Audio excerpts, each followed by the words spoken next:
Welcome to Museum Moments, the show that looks at events and happenings at all of the museums here in Museum City, Portsmouth. I'm your host, Rob Lauer. On this episode, we're going to visit the Virginia Sports Hall of Fame, one of the city's largest and newest museums. We'll also visit the Naval Shipyard Museum, which is one of the city's smaller museums, but one with a long history. If you've enjoyed a visit to either one of these, you'll probably learn something new about them on today's show. If you haven't visited them yet, then allow us to give you a preview of what they have to offer. That's coming up right now on Museum Moments.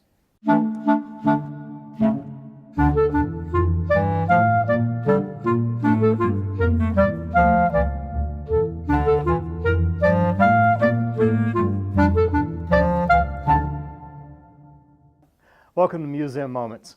If you walk down High Street in Old Town, it's nearly impossible to miss the Virginia Sports Hall of Fame. Along with the equally impressive Children's Museum of Virginia, the Hall of Fame dominates the 200 block of High Street.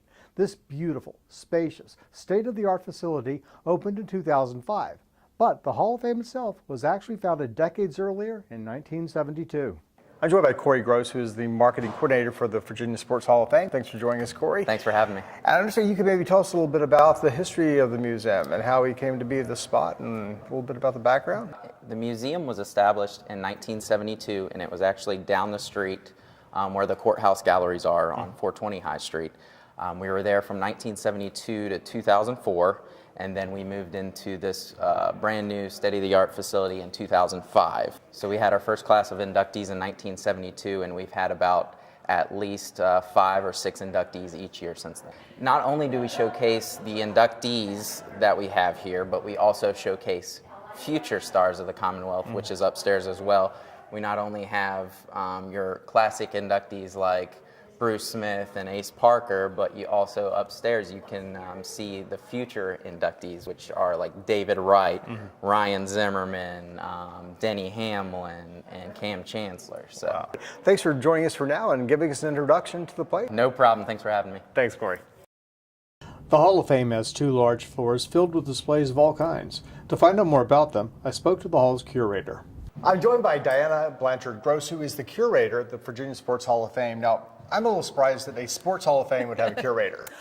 Well, we have some fascinating artifacts and exhibits here, so they need someone to take care of them. And that is you. And that is me, yes. So, I have worked with numerous inductees and with their wonderful artifacts that sometimes they donate, sometimes they loan to us, and we get to share them with the public and present them and exhibit them, and we're just so excited to have that opportunity. So you can tell me a little bit about the exhibits here. The main exhibit, obviously, on the first floor here is the Hall of Honor. That showcases our inductees, showcases their career highlights, their accomplishments, as well as the artifacts and the objects that kind of represent them. So what's the criteria for being an inductee?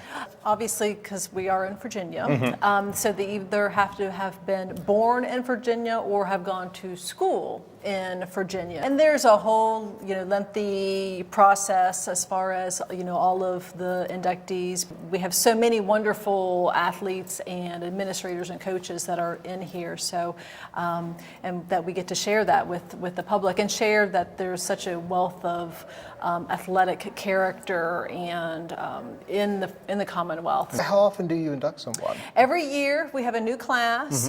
We have, athletes and coaches and administrators, as well as media people as well. So it's a nice broad range, and it can be in different sports, football, basketball, baseball, but soccer, lacrosse. So it runs the gamut. So now tell us what other exhibits you have downstairs on the first floor. On the first floor, we have obviously the Hall of Honor. We also have an exhibit on Virginians in the Olympics. So it really highlights some of the ones that have gone on to the Olympics, that have won medals, as well as the ones that have just gone to the Olympics, which is just a great accomplishment in itself. We have another exhibition on campus champions. We're highlighting our colleges and universities in the Commonwealth. In our sports gallery, we have a changing exhibitions program. So every 3 months we change exhibits and we highlight art, sports and art together. So tell us about it. Is there a lot of sports-inspired art? There is. It's a very small niche, but there is a lot of artists that are doing sports. Right now we have artists, we have 3 artists from Virginia that are doing art that's more kind of inspired by skateboard, that kind of skateboard culture. So it's fascinating to see that, but we also have a gentleman up from Richmond, Greg Leach, who is working on, he does fabulous watercolors all on the Tour de France and all the bicycling. There's a huge bicycling race that's going to be happening in Richmond, and he's the official artist. So he's going to be exhibiting down here later on this year in conjunction with that. And So- asking that question, I suddenly realized classical art, Greeks and Romans, all the statues of athletes. Exactly, Duh. exactly. Okay. I mean, we have, and it goes back, I mean, you can go back to the caves in France, and they did pictures of horses, racing horses, and then just Greek mythology and the ball courts in, ancient, Peru and Mexico. So there's a lot of sports in history. So we don't necessarily look at it, but we love to exhibit it. So it's another facet of us. I noticed that down here, like this next gallery over here, it looks like a broadcasting studio. That is one of our great interactive exhibits that we have here. That is our media room, and we have a lot of different plays that famous sportscasters have called. And then you can listen to them, and then it gives kids and adults, then they can listen to them, and then they can go back, and then they can say it and record it as the sportscaster. So they get to sit at the anchor's desk and... Exactly, and they can watch the action and see the words, and then record themselves doing the play-by-play. That's great. So it's a nice interactive exhibit that people love to do that. Now, upstairs has more of the interactive exhibits Exactly. up that Our way? second floor has a lot more interactives. It's a great place to go. We have a baseball and softball area where they can when they pitch the ball, then they can see their speed. We have a little soccer complex area, football. We also have a small basketball court. Has different kind of heights of the baskets and everything, and smaller balls for the younger kids and larger ones for the adults. We also have a training room that you can get on the stair climber or the treadmill, and it has interactive exhibits up there where you can quiz yourself on some of the nutrition, some exercise, so you can see what your knowledge is in regards to into all that information. So NASCAR is also a part of the exhibits, oh, right? yes. One of our cues was to get Ricky Rudd's one of his racing cars that he won the Brickyard 500, which is a huge race in NASCAR. So we actually, before the building was built, the second floor, we had a huge crane that brought that car in and set it on the second floor, and then we built around it.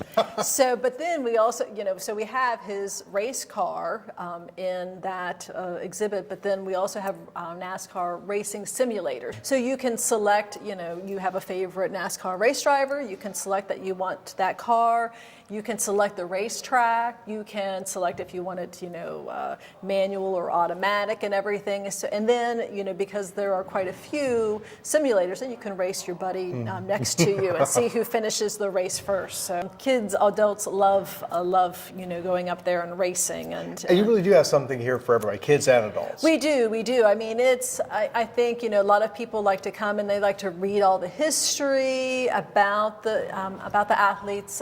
Some of the younger folks like to do, and they like to play, and they like to hang out and everything. So I think it's a wonderful thing for the whole family. One of the things that we focus on in sports is not only the athletic stuff, but also the character of the person. Yeah. That's a big thing, and to develop that. So I think that's something, if someone is not necessarily into sports, that might be something that they might be a little bit more interested in. I think even someone who isn't, just the interactive displays themselves are so engaging. It is, and I think there's and upstairs, we have a nice exhibit on golf, we have a nice exhibit on the Redskins, and then we have exhibits upstairs that are talking about our current athletes, our stars of the Commonwealth, as you will. So hopefully there's something that might interest you. Maybe you have a favorite athlete, or maybe you don't. But there are certainly some wonderful things, some wonderful artifacts that I think are just awe-inspiring, like right Right now we have a gold medal from Jeff Rouse, who was a swimmer. And it's just so fabulous to have something like that here on display and for kids and adults to see that, because you may not ever get the chance to see a gold medal up close.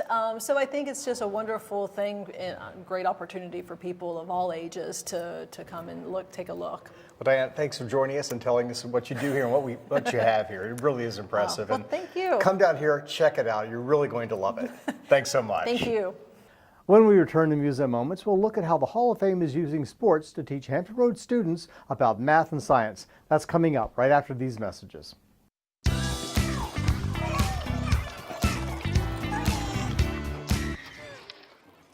Looks like it's done.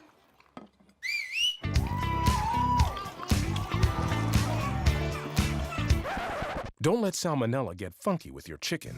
On average, 1 in 6 Americans will get a foodborne illness this year. You can't see these microbes, but they might be there. So learn the right temperature to cook each type of meat. Keep your family safe at foodsafety.gov.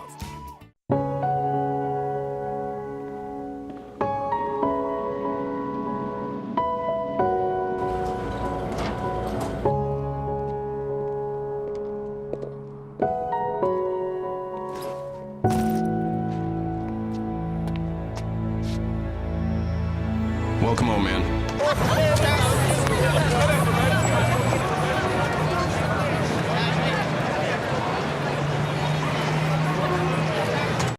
Welcome back to Museum Moments. We're visiting the Virginia Sports Hall of Fame located on High Street in Old Town. Most people probably don't think about math and science when they think of sports, but the educators at the Sports Hall of Fame aren't most people. They're bringing sports into the classroom to teach area students about math, science, and other subjects. I'm with Elena Traffney, who is the education coordinator here at the Virginia Sports Hall of Fame. Thanks for joining us. Thanks for having me. Now, an education department of the Sports Museum. A lot of people would assume that's just educating people about sports, but you do a little bit more than that, don't you? Yes, we do, actually.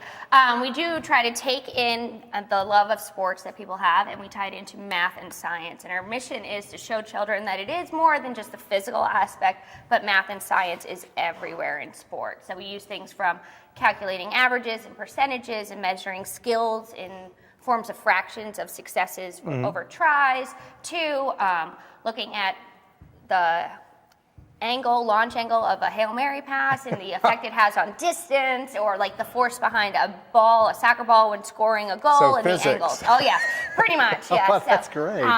We try to show them that there's this whole other side of sports besides just the physical aspect of it. So. Okay. Now, with the education program, is there anything as far as like fitness, nutrition, education, that sort of thing as well? Definitely. We do have nutrition programs and definitely focus on the healthfulness, I guess, of the being active and things like that. And part of our mission also is, yes, the math and science, but every one of our education programs has an element where the students are up and moving. And so whether it is applying that, or they're doing an activity when they're out of their desks, or, for the little ones, we do a whole bunch of counting all different ways, but they're moving while they're doing it. So we do try to keep that physical element in every one of our programs. Now, with your educational programs, I mean, do schools call you and book? Yes, we do have a classroom here on site. So we do have schools from all over, from Richmond, Petersburg, coming down to visit the Hall of Fame, and they do get to experience our education programs as well as this amazing museum and all of its interactive. But we do also offer outreach programs. So for schools that maybe can't get here, they can call us up, and we actually travel to them, and we bring our education programs to them, and some more information about who we are to the school, so they don't have to do the traveling. I know that the schools, the teachers, they're dealing with the SOLs, the Virginia Standards of Learning. Yes. Do these classes and programs, do they satisfy requirements for the SOLs? Very important to us. Every program that we offer is aligned with Virginia State Standards, math, science, whether it's character development or whatever it may be. So they are grade specific, so we make sure that the content and knowledge is appropriate for that grade level. by linking those in. So we definitely, every one of our programs is linked with those SOLs. So when the classes come here, I mean, the kids get to explore the entire museum, just parts of it? Or how does that work? When they come here, they get to experience every part of it. It's pretty organized. We kind of rotate them throughout. We start with an orientation in the theater. We have a museum guide do the downstairs, which is more of the information stuff, more of the things that are on display. Just to give them a little background about, the wonderful talent we honor here. Then we do have classroom time where it would be about 35-40 minutes inside the classroom, and then upstairs we have the basketball gym and the sports complex, so they kind of get lost and really excited up there. But we do rotate around to all of those interactive, so they do get to experience every piece of this museum with their In addition to a class? Yes, with their classroom education program. That's great. So, All right, so fantastic. they get the whole package. So now, if there are teachers watching, or educators, or parents watching, speaking of parents, can homeschool groups also book classes here? I am glad you asked, because we also offer homeschool families all of those education programs that we would offer to, other schools that come in large groups. Is education sort of involved in all the special events here at the museum? We take care of more of like the family education events. Okay. We do hold lots of different regular events here, from weddings to corporate parties or birthday parties or whatever it may be. We do offer that. That's not my department, but for anything that is family related or does have an education component, that does fall under our the education department's tab. If there are teachers watching or PTA members watching who want to get their schools in here, who do they call? How do they find out more about this and set things up? You can call us at our number there. It's 757-393-8031, and that will get you to our reservationist, and she will direct your call, whether you want an in-house field trip, you want to visit with your family, or you want to attend one of our great events coming up, or even have us come to your school. She can direct that call. Or you can visit us at our website, which is www.vshfm.com. And that will also have all that information for you. So. Well, great. Well, thanks for joining us and telling us all about it. Thank you very much. With so many exhibit areas and interactive displays, the Virginia Sports Hall of Fame is a great attraction for the entire family. But in addition, the Hall of Fame is one of Hampton Road's most unique venues for parties, private gatherings, and business meetings. I'm joined now by Elizabeth Goodwin, who is, your title is the Director of Museum Operations. Operations. Now, what does that include? Well, basically, I handle all the operations for the museum. So I'm in charge of the guides and education and marketing and everything that has to do with the operation of the museum. Okay, now you also are going to tell us a little bit about some of the rental rooms, the things you have here. And just so you know, behind us there are some ladies who actually are renting the Hall of Fame for an event, and they're planning it out and setting it up right now behind us. So tell us, what is available here as far as a rental room or banquet halls and things like that? We rent the facility for all kinds of events, from birthday parties, receptions, weddings, banquets, any type of event, holiday parties. And you can also rent out just the entire museum for an evening. An organization can just have full run of the museum. Absolutely. And just play here. Yes. Now, some of the rooms that you have here, different sizes, different types of rooms, meet different needs. A boardroom upstairs that seats about 35 people. We've actually rented that out for board meetings or various meetings. We have a theater with an elevated stage, and that's great for small performances. We've even had a small graduation here. Oh, okay. And a lot of people use it for their wedding reception because it's elevated and people can look up at the bride and groom. Now, there's also a video screen, movie screen in there? There is, and we've had people show videos of the bride and groom growing up. We've had people show corporate videos and training facility videos. And all that equipment is here to do that. It you is. just bring your DVD, your video, whatever, and Yes. it can be shown there. Yes. We have our sports gallery that seats 160 for a sit-down dinner and up to 300 for a cocktail-style event. And that's great for wedding receptions. We do a lot of those here. We have 2 classrooms. It's actually one large classroom, but we have a divider where we can divide it into smaller rooms. We've used those for breakout sessions. Brides have used them for changing rooms, set up for events and things like that. The great thing about us is you have access to all of the interactive exhibits in the museum. So when you have an event here, after hours or even during the day, you have access to the NASCAR simulators, the sports complex, the basketball court, all of the interactives in the museum. People were interested in booking an event here, and it seems like you can do everything from small groups to huge groups. Yes. how do they go about finding information? They need to call area code 757-393-8031, and they can call and talk to our special events coordinator. He can give you some information over their phone. We recommend that you do a walkthrough of the museum. We can show you all that we have to offer, and we can answer better questions for you. All right. Well, this is a great facility for those types of events, so give them a call or stop in and take a look around. Thanks so much for joining us. Thank you so much for having me. Thanks. Thanks. Most museums just have gift shops, but the Virginia Sports Hall of Fame has the Final Score. The Final Score is more than a gift shop. It's a full-scale fan's paradise featuring a wide variety of unique gifts, licensed merchandise, and special sport-themed gifts for young and, well, not so young. The Final Score is open during Hall of Fame operating hours and during special events. The Virginia Sports Hall of Fame is open all year round. Between Labor Day and Memorial Day, you can visit Tuesdays through Sundays. During the summer, the Hall of Fame is open 7 days a week. For more information on the hours and admission prices, call the Hall at 757-393-8031 or visit its website at www.vshfm.com. When we return to Museum Moments, we'll visit the Portsmouth Naval Shipyard Museum, so stay tuned.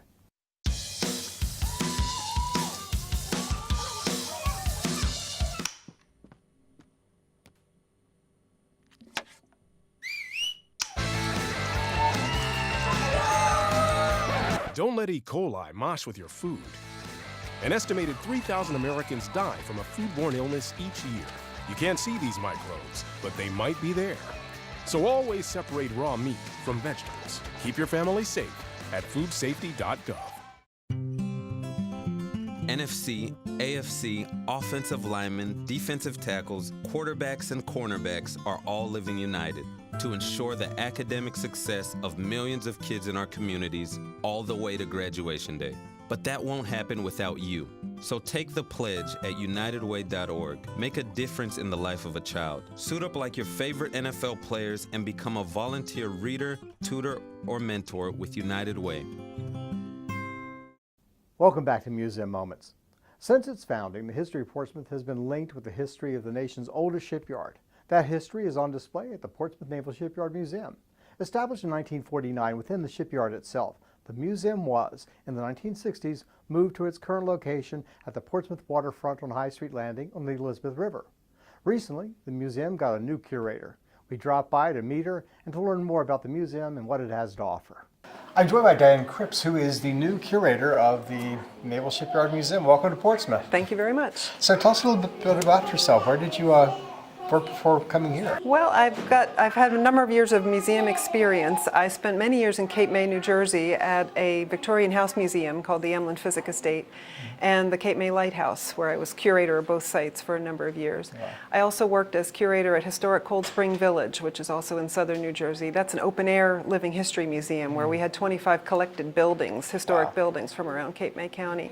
And more recently, I've been down in Florida at a lighthouse museum called the Ponce de Leon Inlet Lighthouse, and that's just south of Daytona Beach. Tell us a little bit about the museum for those who have not been here. Well, you know, the name of the museum is the Portsmouth Naval Shipyard Museum, and we certainly focus on that, but we have a lot of exhibits that have to do with Portsmouth's history in general, because Portsmouth and the shipyard kind of grew up together. In fact, we've used that phrase in the past in exhibits, growing up together. What I tell visitors when they come in is that, you know, the reason that we're all here in Portsmouth is because of the way the water meets the land, and it was a very useful piece of land from, you know, hundreds of years ago on, and so the shipyard was established very early on, and so was the town. And what you'll find when you come through the museum is a series of exhibits that are relatively chronological. So we'll take you all the way back to colonial times, talk about the establishment of the shipyard and how the shipyard and the city sort of grew up together through time. And the exhibits will take you through the different eras, different important points in Portsmouth's history, and we come all the way through to about the 20th century before we run out of room here in this building. It is a historic building itself. It was built in 1918, so it goes back almost 100 years now. Wow. It was the maintenance building for the car ferry service that used to operate right outside the front door of this building. Actually, if people are longtime Portsmouth residents, they know that the space between here and the large building on the other side of the public boat slip, 1 High Street, used to be filled by the ferry entrance building, where people would drive their cars right down High Street onto the ferry to go to Norfolk. And this was the maintenance building for it. And it was renovated to be the museum in the early 1960s. And because the museum itself started out on the Naval Shipyard itself. So you actually had to go into the shipyard to go to the museum? To go to the museum. And it moved here in it opened in 1963. The exhibits themselves that are here now have all been installed over the last 10 years or so, I'd say, over time. So some of the more recent ones focus on the mid-20th century period, World War II. We have a lot of information about what was going on in Portsmouth, you know, on the home front.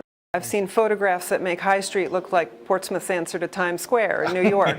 There, you know, groups of sailors and lots of traffic and all kinds of activity. Now, certain months or certain weekends of the month, you have, the museum's open for free, isn't it? Right. It's part of the first weekend, first Saturday program. And here at the museum on most first Saturdays of the month, we'll have a day-long craft program of some sort. In February, we have a program where people can come in and make their own sailor's valentines, which is a historical item that sailors used to make on ships out of seashells and whatever they had available to bring home to their sweethearts.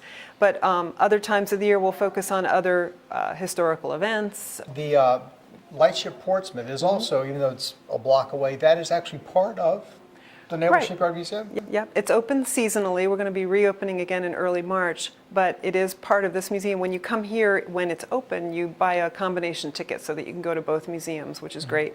Here in the museum, we have an exhibit about it with a short video that you can watch, which is a great orientation to seeing the ship. And then you can just go down one block and actually tour it. And there aren't many of them left. And there are less than a dozen or so ships left in the country. 8? 9. Bruce is off camera? Off camera. He's giving me the high sign. There are only 9 light ships left in the country. You know, there were more than 100 of them built, and so it's great that Portsmouth has this one. Too, and people love it as a landmark, and it's actually a National Historic Landmark, which I think is great. You know, the irony of a ship that's a landmark. You know, that's true. And there are a lot of things here. I mean, I remember this coming here when I was in first grade, which was decades ago, we'll say. But the model here that's been here, I guess, since the museum opened, of downtown Portsmouth back in the 1700s. Right, and it gives you a nice sense of where the shipyard was and still is and today the compared streets to are downtown. all the same. The blocks are still laid out the very same way. The old narration still plays, but the problem is it refers to things in the museum that have been moved around now. So we don't really use it on a daily basis, but that's one of the things I hope that maybe we can bring back, is to do a new narration that uses that exhibit. Well, welcome to Portsmouth. Thank you. Good luck with everything. We're glad to have you here. And be sure, if you haven't checked out the Naval Shipyard Museum in Portsmouth, stop in. If you're a history buff or a military buff, it is a must-see. That's all for this episode of Museum Moments. To find out about events taking place at any of the museums in Portsmouth, log on to www.portsvaevents.com. I'm Rob Lauer. Join me next time for another episode of Museum Moments.